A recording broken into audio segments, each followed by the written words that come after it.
Philly area housing market is slowing down with seasonal trends, but not by much. I'm Khalid Nathan Aleem, the real estate board real estate expert in Philly, New Jersey, and Delaware. If you want a monthly real estate market report on Philly, New Jersey, or Delaware, just comment in the comments and also leave your email description. Now, back to this Philadelphia Inquirer article on Philly area housing market slowing down with seasonal trends. So, what I'm going to do is I'm going to go through this article, see what they're talking about, and see if I agree or disagree. Okay. So, it says competition among home buyers is easing a bit as Philly's housing market returns to a normal fall season and buyers focus, as they say in here, on the holidays, but the market remains hot. All right. So let's see what they're talking about in. All right. This article, again, is taken from Philadelphia Inquirer, and it says many families' holiday celebrations are returning to something resembling normal for the first time since the pandemic started. The same goes for the housing market, which is still much hotter than normal for fall, but is regaining some of the seasonably that usually defines it. So what they're saying here is that the market was hot. Last year was super hot, but now things are returning back to normal a little bit. Okay. Let's deep further into the article. It says homebuyer shopping this fall shouldn't expect the same frenzied demand that triggered bidding wars on listings this spring and summer. This was said by Jeff Tucker, who's a senior economist at Zillow. Should we really be trusting what Zillow said? Okay. So that's what he said in this statement. He also said the normal seasonal slowdown of autumn has returned when many families are busy with back to school activities and planning for the holidays. And I would definitely agree with that. As a realtor, again, in Philly, Jersey, and Delaware, there has been a small step back as far as activities. And this, again, usually happens during the fall.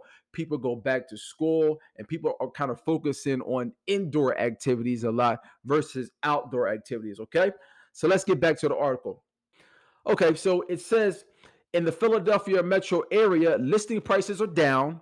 Homes for sale are spending slightly more time on the market, and fewer homes are for sale, as usually happens in the fall and through the holiday season. Last year, the pandemic shifted a lot of the market activity planned for the spring and summer to the usually sleeper fall. So, what happened last year is we had the pandemic.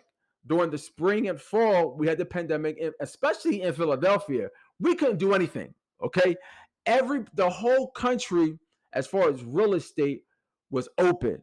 So they were essential workers, but Philadelphia or Pennsylvania choose not to put real estate agents on that essential workers list. So we couldn't do open houses, we couldn't do anything. So spring or fall, we just had our hands tied, or not spring or fall, spring and summer, we had our hands tied. So when they let us out the bag during the fall time, that's when you see the market exploded in Philly. So now we've been, I want to say, post pandemic a little bit, if you want to use that term. So things are kind of getting back to normal as far as the real estate market goes. Okay. So the article continues to say in the fall of 2020, it was not a typical fall market. And this was said by Danielle Hall, who's a chief economist for Realtor.com. So this year in 2021, we are seeing more of a typical fall market, but the market is still moving faster than we typically see this time of year. And she's correct. Okay. I think you still have some people who don't want to sell their homes because they don't want people inside their homes because they're scared of the pandemic. So you do have that, and there's just not enough homes out there. There's just not enough homes out there. So you see the demand going up and the supply coming down. All right. But it's getting back to normal. Okay. So the article continues, buyer demand remains unseasonably high. The rest of this year will likely continue to see more slowing down of the market as buyers put off purchasing homes. The market usually picks up quickly after holiday ends and the new year begins, Hale said. Okay. And I agree. After this time, people are focused on different things during October, November, December, usually the fourth quarter. But in January, it's going to pick right back up, and people are going to be out there in droves looking for homes. Even in Philly, I got a secret. I got a little secret. In Philly, I heard word on the street is that the Philadelphia $10,000 grant is coming back. That's what I heard.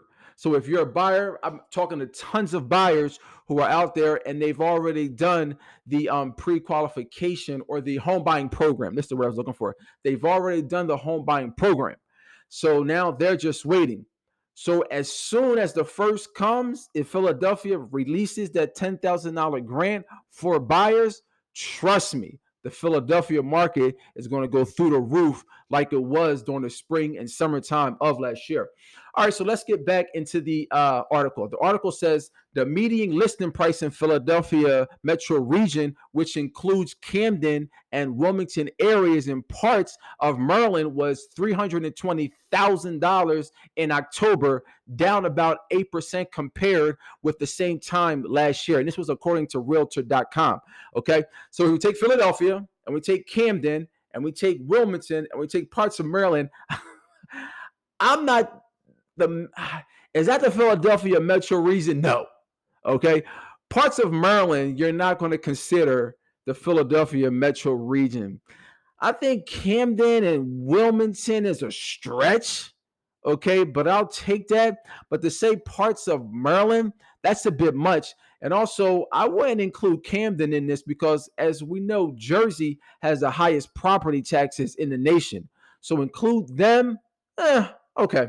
So the article continues to say, in October, about 1 in 5 Philadelphia area sellers cut their prices, according to Realtor.com. That doesn't necessarily point to a price weakness, Hale said. Sometimes sellers who are used to seeing booming price growth in the overall market get overexcited and need to adjust their listings to be more realistic. And I definitely agree with that. In October, what it's saying is that 1 out of 5 cut their prices. So what happened is you'll get a seller and they're seeing, 3 months ago, my neighbor sold for this. And 5 months ago, my neighbor sold for this. Okay, so I should be selling for this. Well, the thing about the market is it's a moving target.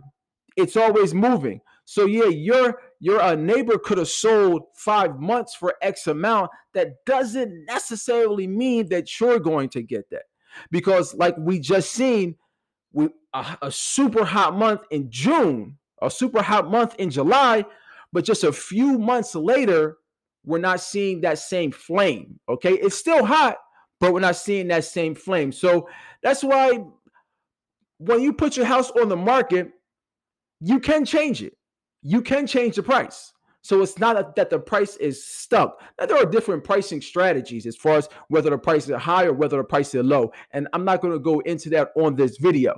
Okay. But there's different strategies. And if you put your house at too high because you don't see the traffic, then you just lower the price.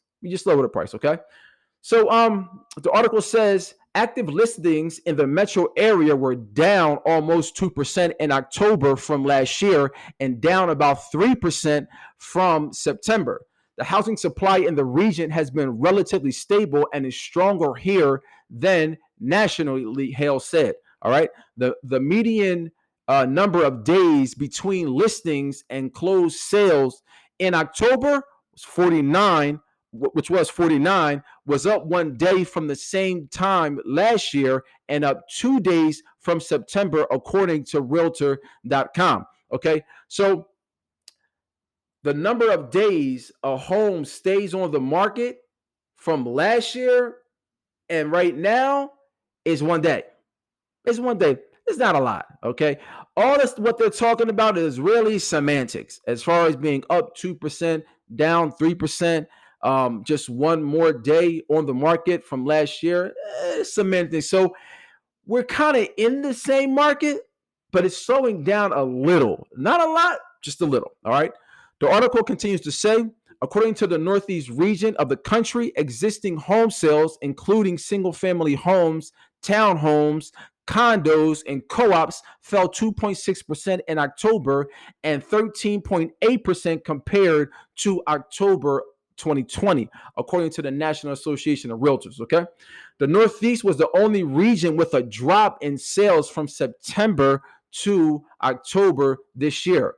Existing home sales climbed in the South and Midwest, where affordability is drawing buyers, and stayed flat in the West. Sales in all regions were down compared with last year. And of course, because last year, this time, we were still, again, last year, this time, the summer was closed, the spring was closed. So everything got pushed to the fall.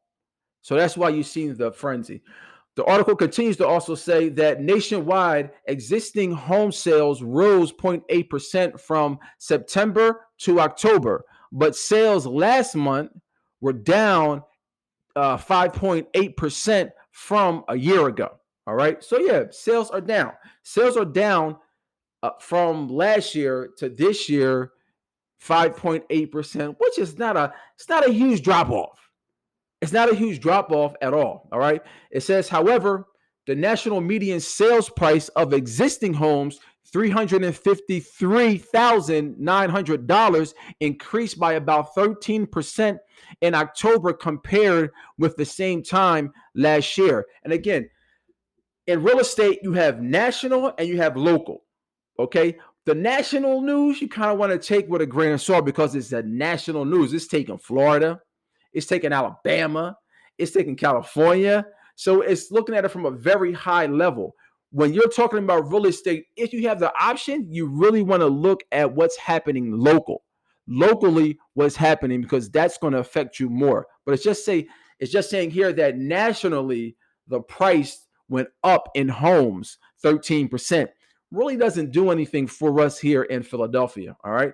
So it says, now getting back to the article, last paragraph, it says home sales remain resilient despite low inventory and increasing affordability challenges. Now, this was said by the chief economist for the National Association of Realtors. So he also said in a statement, inflationary pressures such as fast rising rents and increasing consumer prices may have some prospective buyers seeking the protection of a fixed, consistent mortgage payment. Okay. And this is true because if you buy a home and you get a 30-year fixed rate, then you know that's locked in. If you're renting, then when your contract is up, when your lease is up, then your landlord can always increase the price, y'all. Okay, and there you have it. Again, this is Khalid Nathan Aleem. If you're looking to buy a home, sell a home, or invest in real estate, I got you. Please subscribe. And again, I'm a market expert in Philadelphia, New Jersey, and Delaware. So if you want to get in contact with me, please go to 267-551-1999. Or you can contact me through my link tree or my website at www.realestateboard.info. Contact me with any questions. And if you're looking to see any homes in Philadelphia, hit me up. I'm out.